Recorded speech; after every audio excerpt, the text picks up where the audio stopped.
Les amis, quand je suis l'actualité concernant Brenda Anastasie Bia et que certaines personnes disent que c'est comme si elle a été manipulée par certaines personnes qui font partie de l'association qui défend les hommes, hommes, femmes, femmes, je dis non, je ne pense pas. Personne ne l'a manipulée. Personne, je répète, ne l'a manipulée. Quand elle commence à dire qu'elle s'appelle King, ce n'est pas la manipulation. Quand elle voyage partout avec cette Brésilienne, ce n'est pas de la manipulation. Je ne pense pas à 27 ans qu'on est manipulé et autres. Et elle devrait savoir que dans ce pays, il y a les lois. Et il ne suffit pas de faire ce geste-là pour que tout le monde au Cameroun commence à dire oui, voilà, c'est bien, c'est vraiment enfin, non. Ça ne règle aucun problème des Camerounais. Les Camerounais ont des problèmes plus importants que ça, les amis. Donc, Brenda n'a pas été manipulée pour moi. Elle n'a pas été manipulée. Et je pense que dans un pays de droit, un procureur de la République ou toute autre personne devrait se saisir de ces dossiers. Parce que ce qui est grave, c'est que si on permet cela aux enfants d'eux, et que quand c'est les enfants des autres qui ne sont pas les hauts fonctionnaires, hein, on les met en bastille, on les met en prison, ça ne cadre pas avec la logique juridique, les amis. Ça ne cadre pas. On ne serait pas dans un pays de droit. Si le droit a dit que telle chose est condamnée et que le père de cette fille était en France, à l'Élysée, au perron de l'Élysée, il a dit ces choses-là ne sont pas acceptables chez nous. On s'en tient à cela parce que la loi dit ça clairement. Et au pays-ci, des gens qui ont pratiqué homme, homme, femme, femme ont été arrêtés, ils ont été mis en prison. Je ne sais pas s'il y a certains qui sont toujours en prison, mais les gens ont été mis en prison. Pour cela, les amis. Quand les médias en France aujourd'hui prennent cette information partout dans le monde pour essayer de...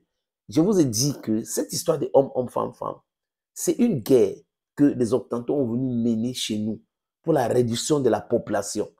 Et malheureusement, ces choses-là prospèrent plutôt chez eux. Nous avons besoin de population. L'Afrique compte combien des amis? Nous sommes, c'est-à-dire qu'en Afrique, il faut regarder la superficie de l'Afrique. C'est 30 millions de kilomètres carrés. Je répète, 30 millions de kilomètres carrés. Pour 1 milliard 400 millions de personnes, c'est peu. On est moins, on n'est pas... L'Afrique a besoin de la population. Regardez la superficie de la Chine pour comprendre ces choses-là. Si vous prenez la Chine, vous mettez en Afrique. Vous prenez l'Inde, vous mettez en Afrique. Vous prenez les États-Unis, vous mettez en Afrique. Vous prenez l'Europe, vous mettez en Afrique, les amis. L'Australie, vous mettez en Afrique. Une partie de la Russie, vous mettez en Afrique. Ça entre. Donc, c'est le plus grand continent au monde. Et comme je viens de dire ça, les États-Unis, c'est combien de personnes? 350 millions de personnes. L'Inde, c'est 1 milliard 400 millions de personnes. La Chine, 1 milliard 400 millions de personnes, moins que l'Inde, peut-être que l'Inde les dépasse avec quelques personnes. Vous avez l'Europe, 450 millions de personnes. Vous comprenez? Qu'on est en train de parler à peu près de 4 milliards de personnes sur cette superficie qui peut entrer en Afrique. Et l'Afrique a 1 milliard 400 millions. Et les gens ne comprennent pas que c'est une guerre que ces gars-là sont en train de mener chez nous. Quand on leur parle de la polygamie, qui est notre couture, qui est notre façon de vivre, qu'est-ce qu'ils font? Ils condamnent cela, ce n'est pas normal et tout ça là. C'est interdit chez eux. Non, on doit comprendre certaines de ces choses-là, les amis. Je dis encore, on doit comprendre certaines de ces choses-là. Hello there, this is your Bamenda man, this is your Ekuna man, this is your Ngi man, this is your Bakwe man, and proudly so anglophone. Personne n'entre dans les chambres des gens pour voir ce que ceux-là sont en train de faire. Les gens qui font leurs choses dans leur chambre, ça reste dans leur chambre. Mais venir demander à tout le monde d'accepter cela, ça pose un énorme problème. C'est ça que c'est-à-dire que, du moins à mon niveau, je ne comprends pas pourquoi un homme et une femme ne font pas la promotion de leur mode de vie et quand on demande aux gens d'accepter ou le mode de vie de homme, femme, femme. Je ne comprends pas cela. Vous faites vos choses dans votre chambre, ça reste là. Mais faites la promotion maintenant, la publicité de ça, les amis. En Afrique, ça ne va jamais passer en tant que tel. Ça ne peut pas prospérer. Vous ne pouvez pas imposer vos valeurs, vos choses aux gens. Si vous avez décidé d'embrasser le Sodome et Gomorrhe. C'est votre problème. Et quand Brenda dit que elle espère, je ne sais pas si c'est il ou elle, que son geste va changer la législation et autres, c'est mal connaître les gens. Non. Son geste ne va jamais changer la situation. Parce que les Camerounais ont d'autres problèmes plus sérieux. Le problème des infrastructures. Il n'y a pas de route.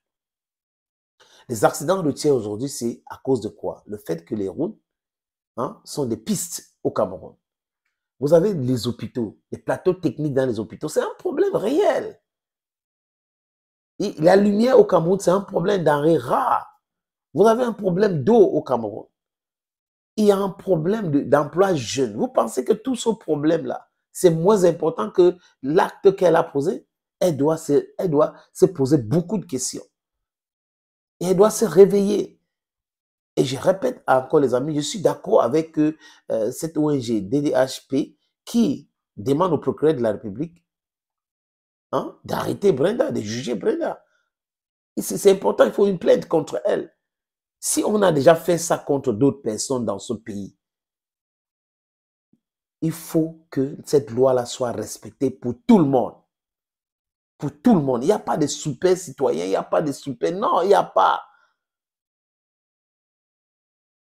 Elle doit répondre de ses actes. Elle est majeure. À 27 ans, on est majeur. Quand on pose des actes et quand on sait que dans un pays, la loi est contre, quoique vous êtes enfant de ministre et tout cela, vous devrez répondre. Sinon, on est en train de passer un très mauvais message à la jeunesse, un très mauvais message sur d'autres domaines. Si on permet cela, ça veut dire que la loi ne doit pas être respectée dans tous les domaines. Parce que si vous ne pouvez pas respecter ce que vous avez dit, que la société, les principes de notre société, à quoi bon donc d'arrêter d'autres personnes? À quoi bon donc d'imposer des choses aux autres? Non. Il n'y a pas de privilégiés quand on parle de la loi, des principes que la société a édictés. Voilà nos principes. Nous, on ne veut pas ceci, on ne veut pas cela. Les autres là, voilà. Mais c'est comme ça la société. C'est comme ça la société. Je vois les gens qui jubilent. C'est un Camerounais dans la diaspora qui jubile. Mais c'est des mêmes gens qui vous parlent de l'alternance. C'est des mêmes gens qui disent que les lois et tout cela. Mais ce sont ces mêmes gens-là qui soutiennent ce truc-là. Non. Non, non, non, non, non, non. Toute personne qui piétine les règles édictées par la société, qu'on appelle loi, doit être punie. Même si cette personne, je me répète encore, est l'enfant d'eux, est la fille d'eux, est le fils d'eux. La loi, c'est la loi. If we want to stay in a lawlessness society, then we should not respect our rules and regulations. Thank you, friends. Your Bamenda man, your Ekuna man, your Ngi man, your Bakure man. Mais je vais sortir peut-être avec cela, les amis. Vous avez remarqué que certains blogueurs, des activistes ne parlent pas de ça. Ils ont peur de visa parce qu'on ne va pas nous donner le visa. Si on attaque ce sujet-là, on va nous refuser le visa. Voilà pourquoi les gens sont en train de vendre their birthright. Ils sont inaudibles. Mais dans la distraction, ils sont forts. Vraiment, on peut me refuser le visa et tout ça. Comme si le visa qu'on les donne là, pour voyager, c'est gratuit. Vous voyagez, vous payez le billet d'avion, vous payez l'hôtel, c'est pas gratuit. Apprenez à voyager en Afrique et refusez ce genre de chantage. Parce que si vous ne pouvez pas défendre ce qui est de droit, la légalité, juste parce que vous avez peur des petits privilèges, des visas et autres, ça pose un problème sur le fondement même de votre éducation. Ça, c'est la pauvreté mentale. Arongomi, bye bye.